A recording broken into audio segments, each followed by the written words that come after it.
Welcome to Players Only, your backstage pass behind the scenes of today's PC and video game industry. I'm Scott Steinberg, and Season 2 resumes as we explore the magic of user-generated content, with millions suddenly able to play game designer. To begin with, co-host Haley Bright and I take a look back at where we've been and where the next generation of interactive entertainment is going. So how do you think game design has changed over the years?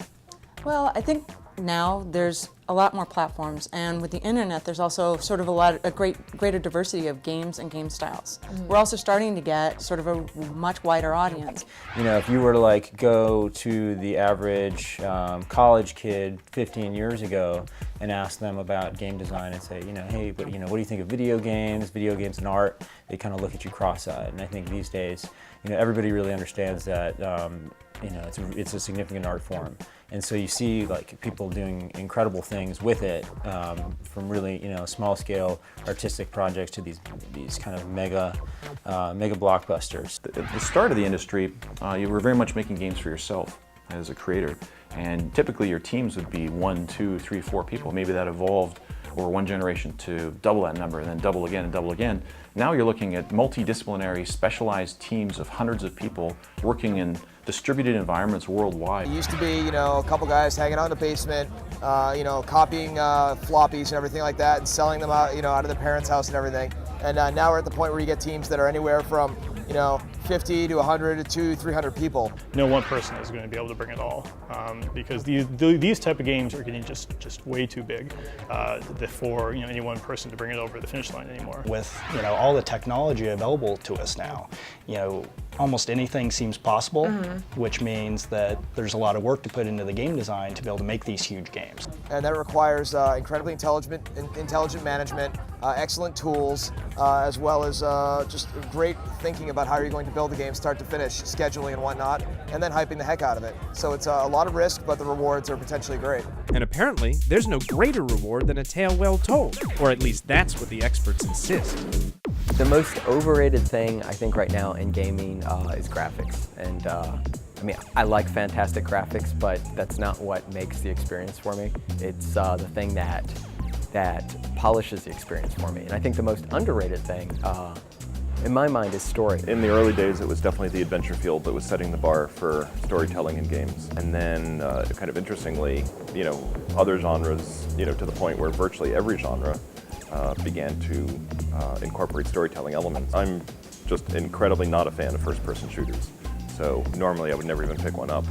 And yet, I played BioShock and was compelled to continue playing, even though I hated the gameplay, because I was really fascinated. Just played through Uncharted, Drake's Fortune, and I think Uncharted is one of the best adventure movies I've seen in the past 5 years.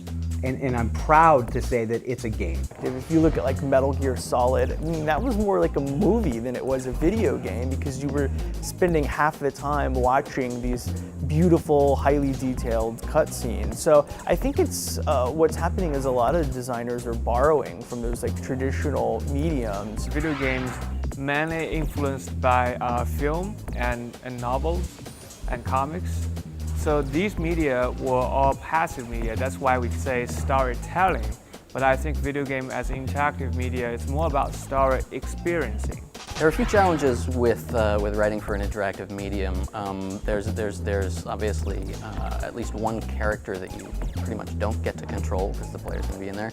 You also have no real control over the pacing of the experience or the order of events. I think we're just starting to see explorations into how to really tell a story through interactivity. I think Braid was a really good example of a game that used mechanics that were interwoven within the story that was being told. Even 5-6 years ago, a lot of the stories that coming out of Japanese game companies were just massively insulting.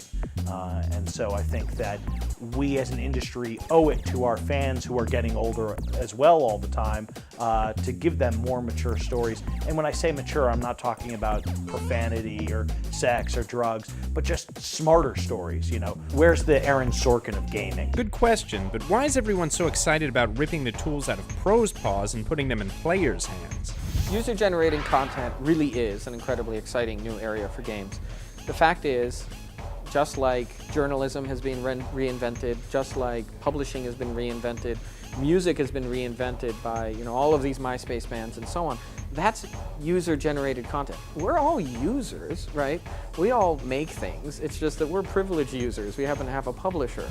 People are starting to understand that there isn't some magic dust that designers have that only they can make, you know, great games and interesting levels and interesting characters, and you know, they're the ones who can produce this great stuff. You used to have to be a programmer to try to get into game design, so you have to learn all these, you know, really technical skills just to be able to express your ideas. Now there's so many tools out there.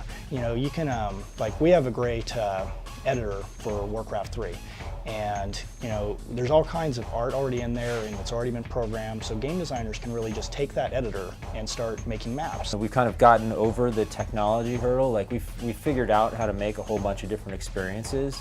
So now we're on to the point where we're turning over the wheel to players. It's a much more streamlined approach, and I think that, you know, people, it's been shown for a long time now that people want to make things, and they want to make them for the games that they really like.